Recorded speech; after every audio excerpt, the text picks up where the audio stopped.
So we can all agree that Starfield is one of the most hotly anticipated games coming out for Xbox this generation, right? He ain't lying. I personally cannot wait to dive in and put many hours into this game. That being said, I have a concern with the game I'd like to talk to you about today. Let's dive right in. Allow me to introduce myself. Who knows what dastardly crime he might perpetrate next? He's a very clever arch criminal who must be put away. Another innocent victim of this suicidal maniac.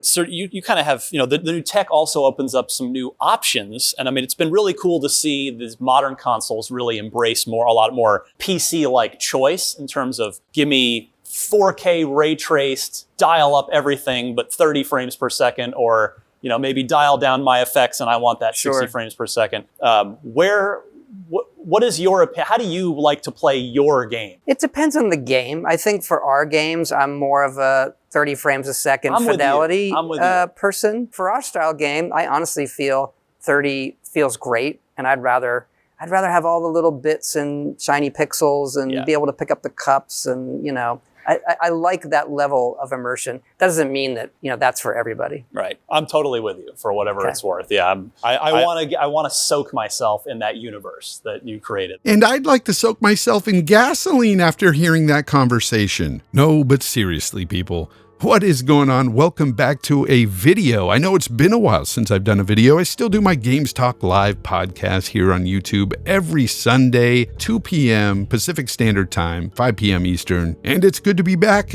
editing and making a video now. So anyways, if you guys would, if you like the video, hit that like button, subscribe, all that stuff. You know the drill. But getting back to what I was saying, based on that interview that we saw almost a year ago now from IGN there and Ryan McCaffrey, it was a great interview, and I've always thought based on Todd's answer there that yes, Starfield would be 30 frames per second. However, I also assumed that Bethesda would give us a performance mode giving us 60 frames per second for those of us who want to play it that way.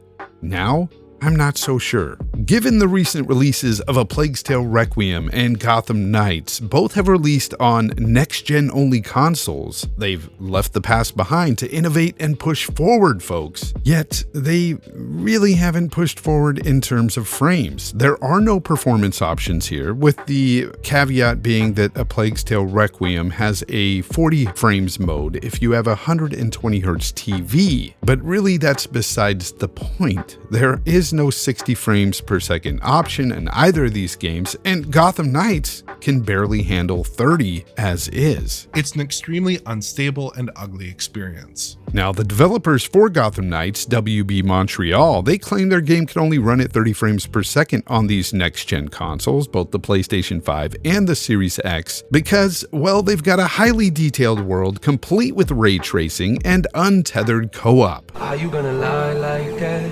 How you gonna lie like that? Now, I find that hard to believe as we've had big open world games. I mean, I'm playing one right now, Assassin's Creed Odyssey, you see on your screen, 60 frames per second, dynamic 4K, and it looks beautiful. We've had other games like Horizon Forbidden West, which, despite what you may think about the game and the story and all, it is still one of possibly the best looking games this generation, and it's 60 frames per second, folks. Now, I know what you're about to say. Fonz, you're giving examples of old generation games. Those are last gen games. They're cross-generational, right? Sure. But these games have both been scaled up graphically and in performance over last-gen consoles on the PlayStation 5 and Xbox Series X, and even S. I see you, little man. It's a potato. Oh, shut up. But if you look at these games like Gotham Knights, even A Plague's Tale Requiem, animations and even gameplay aren't really any better than last-gen games. Hell, I'd even argue that Gotham Knights don't even look as good as some of these games that are cross-gen running at 60 frames per second. And honestly, Starfield isn't my only concern here. My concern here is that this might become a trend within the industry. After all, new consoles, new power, these developers want to take advantage. I'm sure a lot of them want their games to look their very best. And let's face it, a lot of casuals out there will look to the graphic fidelity and go, go, wow, that's super impressive. Not really knowing that without that performance bump there, with the frame rate, they're really losing out. And my fear is that some developers will want to push this fidelity over performance like they did in previous generations because, well, buzzwords like 4K and ray tracing, they're still in the mindset of many gamers out there. And there's nothing wrong with 4K or ray tracing, really. I mean, most of the implementation on console has been very weak compared to the PC, but I get it. It looks nice. But guess what? So does 60 frames per second. Now, let's go ahead and take a look at a game. Let's take Horizon Forbidden West here. I want to show you why this issue is so important to me and many other console gamers out there. And first, I want to apologize about this video because, well, it's not as clean as I wanted it to be, but, you know, this is basically a recording I got from the DVR on the PlayStation 5. Look, I'm working with what I have, but I'm sure you'll still be able to see the difference here. On the left, you have 30 frames per second, and on the right, you have 60 frames per second. Now notice on the left, you have a bit of what looks like stuttering when you're moving around. And notice how you're moving around in the 60 frame screen and everything pretty much stays sharp where it blurs on the 30 frame side. Why is that? Because you're getting double the frames, so you're seeing more of everything on the screen when moving. Whether you're walking, running, the game just overall looks better.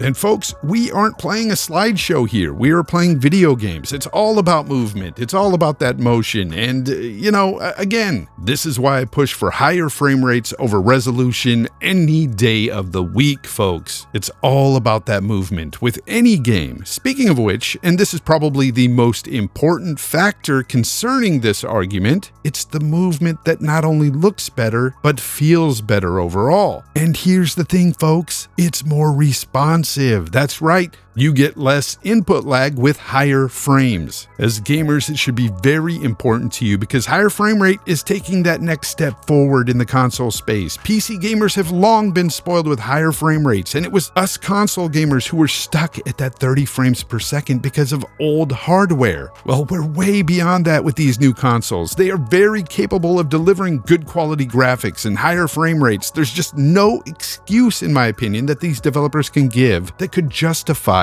not adding a performance mode. Again, WB Montreal says that Gotham Knights has untethered co-op. It's too demanding. Well, then what about single-player gamers there, like myself, who would play that game solo? Where's my option for 60 frames there? I wouldn't need the untethered co-op. As gamers, we should have the ability to turn off things like ray tracing. That's what I think is the real hog here, is that they force ray tracing in the game. And as we've learned, ray tracing is very resource heavy. And it's a feature that we should be able to turn off. Matter of fact, on PC right now, many people are turning off the ray tracing so they can get better performance on higher end PCs. It is just a poorly optimized game. That is the real truth with Gotham Knights. It's not the fact that they couldn't have done it, it's that it's not even optimized for 30 frames per second at the moment. It's an extremely unstable and ugly experience. I get there's budget and time constraints for games, but to act like you can't implement a performance mode into your game is flat out not telling the truth. Boy, you gotta lie so much. You must wake up and just make up stuff. The truth is, you wanted to get this game out, pushing graphic fidelity at the forefront. And that's what I worry about with some of these developers out there. Like Todd said in that video earlier. I'd rather have all the little bits and shiny pixels and be able to pick up the cups and, you know, I like that level of immersion. That worries me about Starfield. I don't know. It doesn't mean there won't be a performance mode per se, but I worry about that because I know I'm going to sink a lot of hours into it. Again, it's not a deal breaker for me if it's only 30 frames, but it's going to be very upsetting.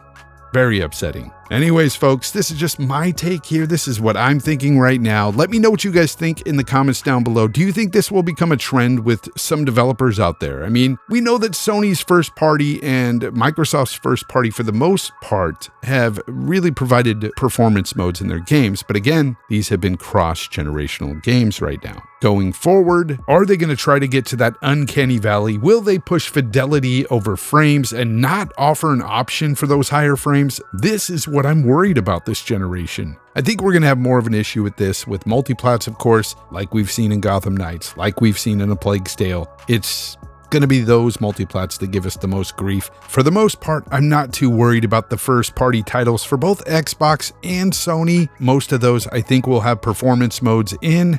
Look at Sony, they just came out and announced that God of War is going to be pushing up to 120 frames per second. That is awesome.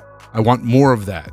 And I've still got some hope for Starfield, but that hope is diminishing just a bit because, again, like I said, with the recent releases that have come out, no performance modes, not really well optimized, and these are next generation games. I don't know, I'm a bit worried, guys. Anyways, let me know what you think in the comments down below, and until next time, game on.